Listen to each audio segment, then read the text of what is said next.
तो फ्रेंड्स, आज के वीडियो में डीएलएड प्रथम सेमेस्टर का कंप्यूटर विषय का 2024 का जो का प्रश्न पत्र था उसके संपूर्ण हल को इस वीडियो के माध्यम से हम लोग देखने वाले हैं। साथ ही आपको बता दें कि आपके जितने भी सब्जेक्ट्स हैं उनकी हमने जो है मैराथन क्लासेस कराई है अपने चैनल पे। प्लेलिस्ट बनी है, आप जा करके देख सकते हैं। सारे पीवाईक्यूज को हमने जो है उसमें कवर किया हुआ है। सबसे पहला क्वेश्चन देखते हैं कि प्रथम पीढ़ी के कंप्यूटर में प्रयुक्त होता था, तो इसमें क्या होता था? वैक्यूम ट्यूब का प्रयोग होता था। नेक्स्ट है कि अस्थाई मेमोरी है, तो जो आपकी रोम होती है वो अस्थाई मेमोरी कही जाती है। नेक्स्ट है रोम का अर्थ होता है, तो रोम का अर्थ होता है रीड ओनली मेमोरी आपका, है ना, तो ये आपका हो जाएगा इसमें। नेक्स्ट दिया गया है कि माइक्रो कंप्यूटर को कहते हैं, तो माइक्रो कंप्यूटर को जो है आपका पर्सनल कंप्यूटर भी कहा जाता है। नेक्स्ट है कि एफटीपी का पूरा नाम लिखना है, एफटीपी का, तो ये होता है आपका फाइल ट्रांसफर प्रोटोकॉल होता है। इसी के साथ में लोग उत्तरी प्रश्नोत्तरों को देखते हैं कि पास्कलाइन का आविष्कार किसने किया था, तो ये आपका ब्लेज पास्कल के द्वारा किया गया था। नेक्स्ट है कि इंटरनेट एक्सप्लोरर ब्राउजर का निर्माण किस कंपनी के द्वारा किया गया था, तो ये आपके माइक्रोसॉफ्ट के द्वारा किया गया था। नेक्स्ट है कि एक बाइट में कितने बिट होते हैं, तो एक बाइट में आपके 8 जो है बिट होते हैं। नेक्स्ट है कि रैम का पूरा नाम लिखना है, तो रैम का पूरा नाम होता है रैंडम एक्सेस मेमोरी। नेक्स्ट है कि फ्लॉपी डिस्क सर्वाधिक किसमें उपयोगी होती है, तो ये आपके जो पीसी होते हैं उन पर्सनल कंप्यूटर यानी कि उनमें सर्वाधिक उपयोगी होती है। नेक्स्ट है पीसीएमसीआईए का पूरा नाम लिखना है, तो ये आपका हो जाता है personal computer and memory card international association, इसको आंतरिक मॉडम भी कहा जाता है।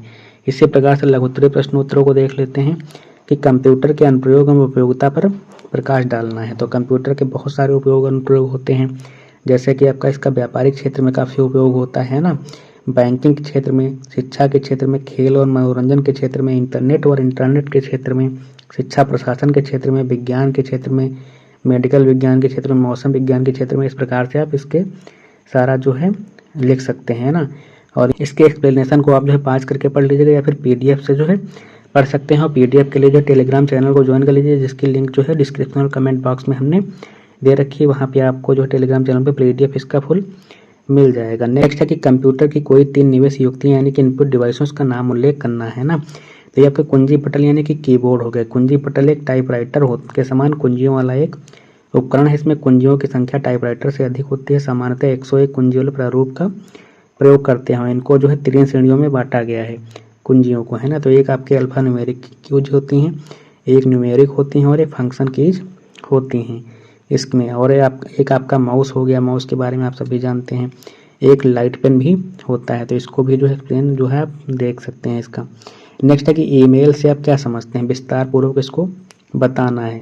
तो जिस प्रकार जो है डाक एक पत्र को एक स्थान से दूसरे स्थान पर प्रेषित किया जाता है, तो उसी प्रकार से कंप्यूटर द्वारा एक पत्र को जो है एक स्थान से दूसरे स्थान पर भेजे जाते हैं ना, इसे ईमेल कहा जाता है। ईमेल द्वारा एक संदेश को जो संप्रेषण के अन्य साधनों की अपेक्षा अधिक तीव्रता से एक स्थान से दूसरे स्थान पर संप्रेषित किया जा सकता है ना, तो यह लिखित रूप से आंकड़ों एवं सूचनाओं को प्रेषित एवं ग्रहण करने की आधुनिक प्रणाली है। इस प्रणाली के अंतर्गत आंकड़ों एवं सूचनाओं को प्रेषण एवं ग्रहण इलेक्ट्रॉनिक माध्यम से करते हैं। तो इस प्रणाली में जो ईमेल कहा जाता है, और ईमेल की सुविधा इंटरनेट के द्वारा होती है।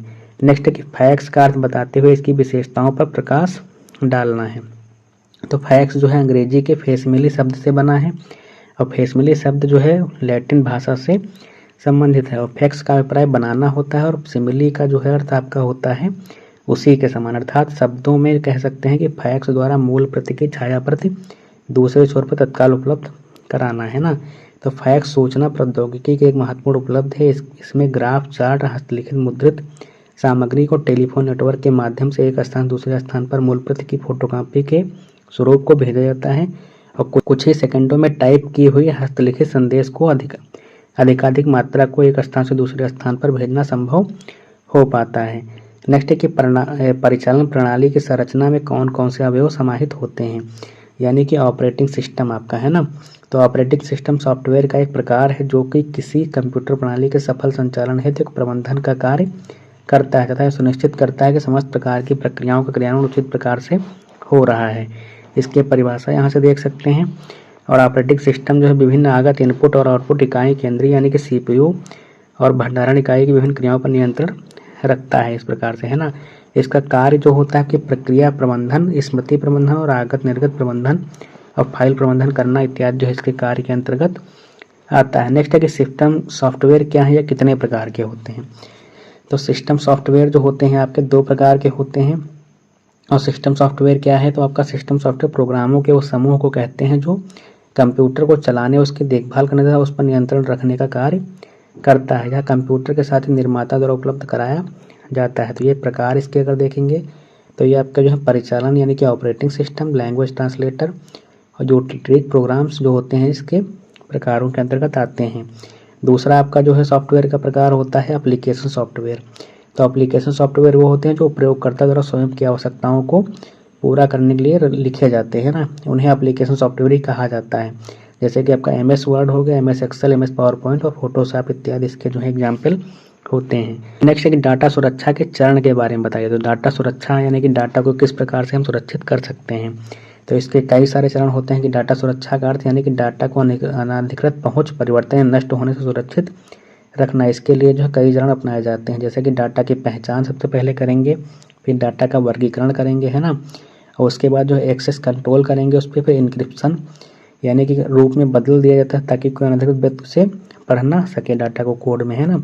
और फिर आपका हो गया कि बैकअप और रिकवरी करेंगे उसकी, और निगरानी और ऑडिट के द्वारा और सुरक्षा नीतियों और प्रशिक्षण के द्वारा जो है कर सकते हैं। इसके अलावा डाटा की कापियाँ रख करके और डाटा को नियमित डंप ले करके और कंट्रोल योग रख करके जो है डाटा को हम सुरक्षित कर सकते हैं। फ्रेंड्स, आपका ये पूरा जो पेपर का सोल्यूशन हमने करा दिया है। आपके जो अन्य सब्जेक्ट्स हैं उनके भी हमने पेपर्स कराए हैं और साथ में आपके PYQs को भी हमने हल कराया है। आप चैनल पर प्लेलिस्ट बनी है, आप जाकर के वहाँ से देख सकते हो। चैनल को सब्सक्राइब कर लीजिएगा, वीडियो को लाइक कर दीजिएगा, आप फ्रेंड्स के साथ में भी शेयर कर दीजिएगा।